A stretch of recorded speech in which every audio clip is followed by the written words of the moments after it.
Hey guys, Ken here. So if you're brand new to Amazon KDP or you've published a few books and nothing has really clicked, then this video is for you. I'm going to be honest with you, Amazon KDP is not as easy as it used to be, and I'm one of the few people who will actually tell you that. However, the opportunity is still very much there. You just need the right strategy and approach, and that's exactly what we're going to be doing in this video. I'm going to break down the exact foundation and strategy that I would use if I was starting from scratch today. And it's actually the same strategy that I'm currently using to make thousands of dollars every month from Amazon KDP, and the same strategy that I teach my students to use that are getting real results as well. Let's get into it. So overall, like I said, Amazon KDP is still very viable to make money within 2026 and beyond. It's not the easiest it's ever been, but there's still real potential. And so what we're going to be covering specifically is the core principles and foundations that you need to have to create less friction and, more importantly, get more results. And of course, just have a clear blueprint to follow so you can get closer and closer to the success you want. And so the first thing you have to do is to reset your mind and understand that it doesn't matter if you've published one book or 100 books with zero results, your next book can still make money. It always starts back at zero, and you have to adopt this mindset. And this is the classic gambler's fallacy. Past attempts don't increase or decrease your odds of what the outcome is going to be. Every new book is a fresh starting point. It's a fresh topic if you want it to be. It's a fresh book. It's a fresh strategy. So ensure you're going into it like this, and you're going to have better results. And so part one is, of course, the foundation. What are the 3 layers that increase our chance of success immediately? The first one is going to be higher priced books. The second one is going to be cutting costs. And the third one is going to be speed. So when it comes to higher priced books, it's very simple. Higher priced books equals higher royalties. So this is why I like to focus on medium and high content books. I personally like to avoid low content because I want my books to make anywhere from $5 to $8 per sale, not $1 to $2. And so if you make each sale worth more, it's easier to make money. Foundation 2 is cutting costs. So we want to utilize AI by any means necessary, of course. Image generation models are getting better by the day, and you can use ChatGPT alone to create high quality book covers, even A+ content modules. And I will leave any relevant videos to those things linked below. And if you pair high quality image generation with the right writing workflow, you can create an entire book that's extremely high quality for next to nothing. And so if you have a lower cost, it means you can publish longer without burning out, both financially and mentally. And of course, foundation number 3 is speed. The faster you move, the more momentum you build, and the more books you can get out. And of course, more importantly, the more that you learn. So somebody who publishes 1 book in 6 months versus somebody who publishes 10 books, the person who published 10 is going to learn way more. What topics work well, what topics don't work well, how to do different covers, different titles, and they're really going to find the sweet spot of what works, because the more shots that you take, the more chances you're going to have, and speed is what's going to help you do that. And so now that we have our foundation, higher priced books, cutting costs for our book creation, and more importantly, moving faster, we can now move on to part 2, which is what type of topics we should actually publish in to get the best results. And so there are 3 main topic buckets that warrant the best results and that stay consistent for the longest period of time. The first one is high demand topics. The second one is newer topics. And the third one is safe spaces. And so bucket number 1, high demand, but out of the norm. What I mean by this is to go after the highest demand topics that you see all the time, the big cookbook topics, the big fitness topics. However, take some risks, become the outlier in that space, go at it with a completely different angle. And as long as you're still targeting the topic and the ideal customer, this can actually warrant a really good result, because now it becomes not about reviews, but the best book there. If you have the best book there, that's clearly just a pattern interrupt compared to everything else, it's going to draw a lot of attention to it. And so a good example of this is, let's say you want to go in a fitness topic. If all the other books are quite complex guides, you can be a fully illustrated guide, a 100-page guide, and you can simply present the exact same topic, but in a very specific way. It's just extremely different than all the competitors. You can literally do the same thing for any type of book. Cookbooks can be the 5-ingredient cookbook, the 5-minute cookbook. If you're doing a different type of topic like ChatGPT, it can be the 50-page ChatGPT book, everything you need to know in 50 pages or less. And so you can go after these very high-demand topics that we all know, however, be really, really unique and take some risk. And because we can create our books fast and cheap, it might be worth trying. So bucket number 2 is newer topics with, of course, fast execution. This is when we want to stay active with our keyword research and look for the up and coming topics that are brand new, that don't have a ton of books in them yet. So ideally what we're trying to do is just get in early when there isn't a ton of competition and we don't need a ton of reviews. And of course, ride the wave. So when you do get in early, you rank higher faster. And then as you stay ranking and selling for a long period of time, it's really hard to lose that spot. And even if the topic gets very saturated, you're already established there. And how we can find these topics is using the BookBeam niche finder. So I will leave my affiliate link to BookBeam below. And this is the main keyword research tool that I use. But basically, the niche finder allows you to bypass the whole searching phase and just go right to the books that have the metrics that you're looking for. So I'm not going to dive into it super deep. I do have a keyword research video that goes over it. I will leave it linked below. But basically, you can set the parameters of your book. So in this case, I want a bestseller rank of 1 to, let's say, 20,000. That means the book is selling well. I want the book to have less reviews, so anywhere from 0 to, let's say, 100. This means I can make good sales without a ton of reviews. I also like to increase the price to around $11. This way I only find high content or medium content books.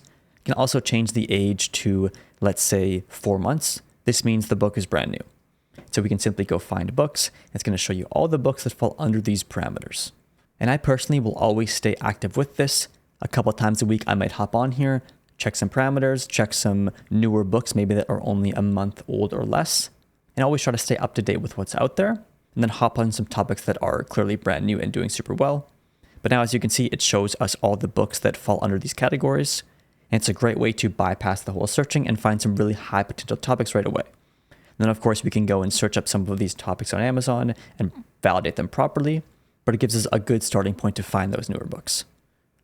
So we have 10,000 Whys, big questions and amazing answers. I might look up this topic here. We have the ACT prep guide. This could be something, but as you can see, there's about 1,000 results with just this one parameter set. So I'm going to try a bunch of different things. And more importantly, I'm also going to go and pick specific categories.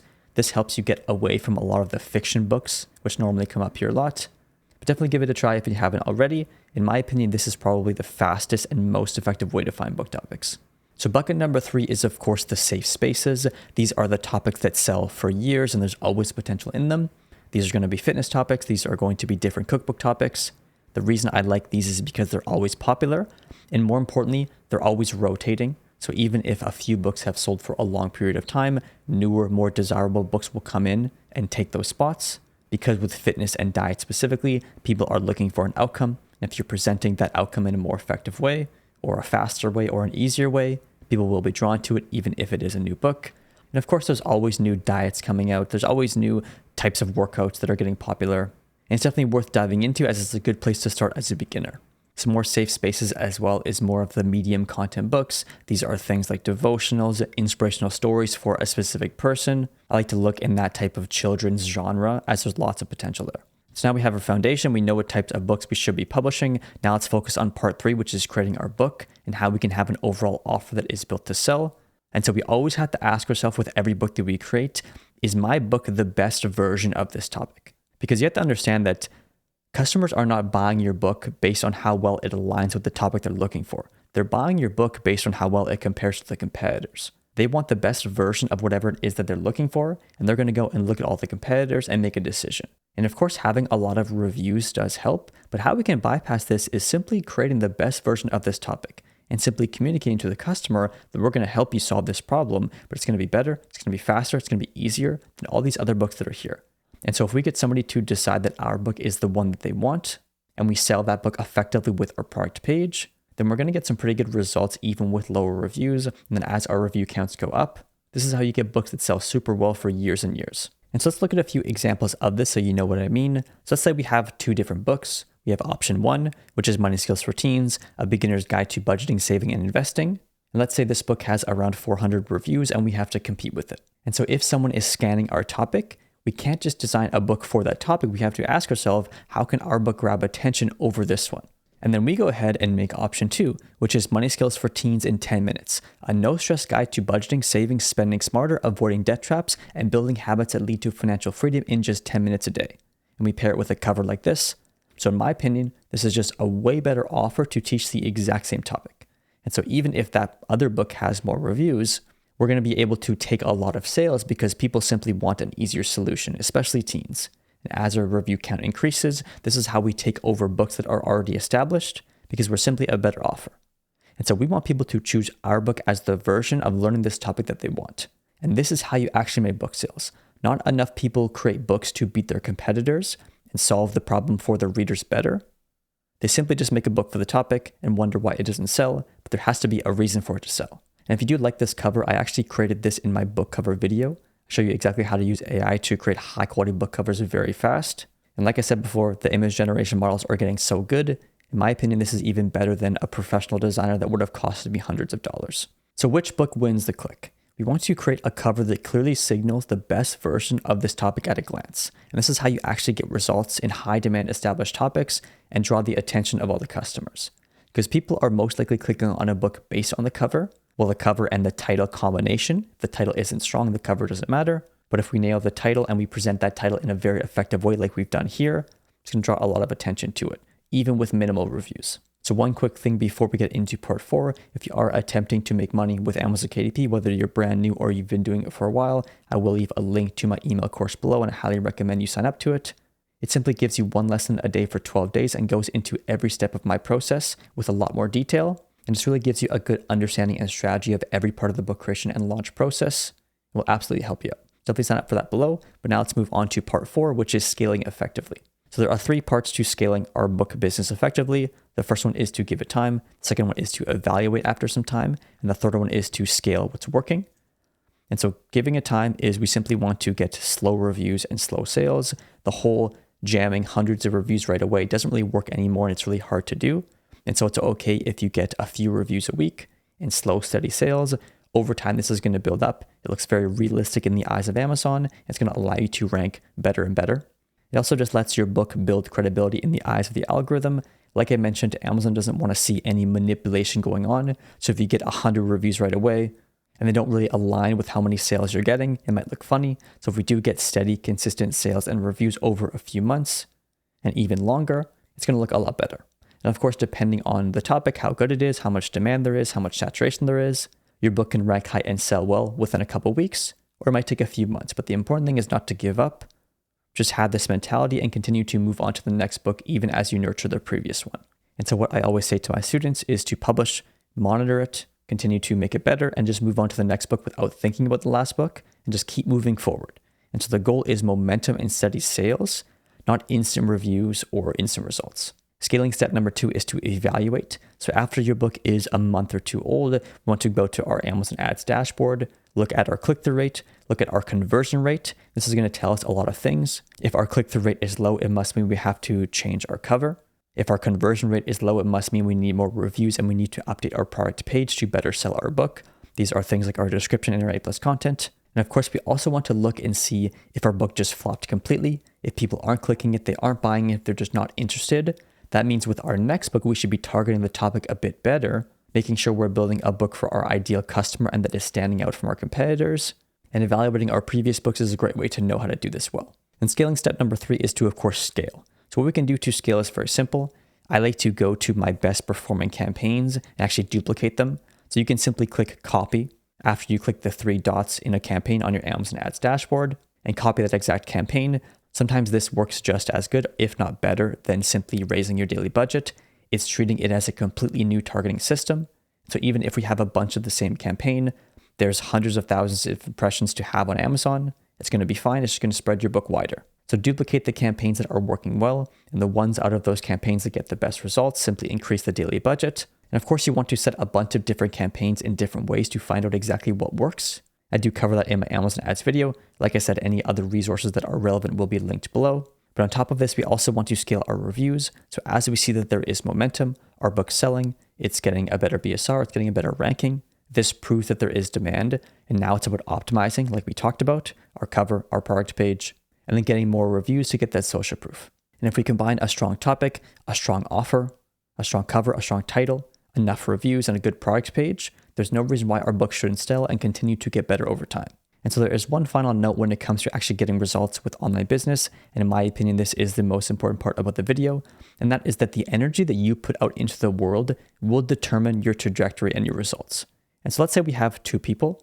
Person number 1 is very skeptical. Yeah, I don't know if this works. People are just sharing fake dashboards. Maybe I'll try it, but they're just going at it with a bunch of skepticism. And if they do publish a book and it doesn't get the results right away, they simply validate that idea. See, I knew it wouldn't work. And they're consistently looking for a validation that it doesn't work and it's not going to work. And there's another person trying to succeed, person number 2, which has a completely different mindset and energy. This works for others, which means it will work for me. I just have to do it long enough to figure it out. And let's figure it out by any means necessary. Who's more likely to succeed? The person who goes at it with a ton of skepticism, always validating that it's not going to work, or the person who makes it happen by any means necessary? And so if you're person number 1, it's fine to be skeptical, But you need to understand that if you're running a marathon and every step of that marathon you're telling yourself, I'm not going to finish, I'm not going to finish, I'm not going to finish, you're probably not going to finish the marathon. Compared to the person who puts their head down and focuses on one step after the other and tells himself that they're going to finish by any means necessary. And so it's very important that you don't talk yourself out of success and don't talk yourself out of doing things, because when you do have this mindset, you're going to do things differently, you're going to approach things differently. Even if there is momentum, you're going to find a reason that there isn't, or you're going to sabotage yourself. So always go into things with the best mindset. Be skeptical, read between the lines. But if you are going to do it properly and actually believe in yourself, or just don't do it, because you're just going to get disappointed. And so that's the exact strategy that I recommend using if you want to have results at Amazon KDP. You want to build yourself a strong foundation for success. You want to find the right topics. You want to create books that are actually designed to sell, and you want to scale them accordingly with the right mindset. Of course, leave any questions below if you have them. Make sure to sign up for that email course if you haven't already. With that out of the way, make sure to subscribe if you want more no-nonsense Amazon KDP advice. We'll see you in the next one.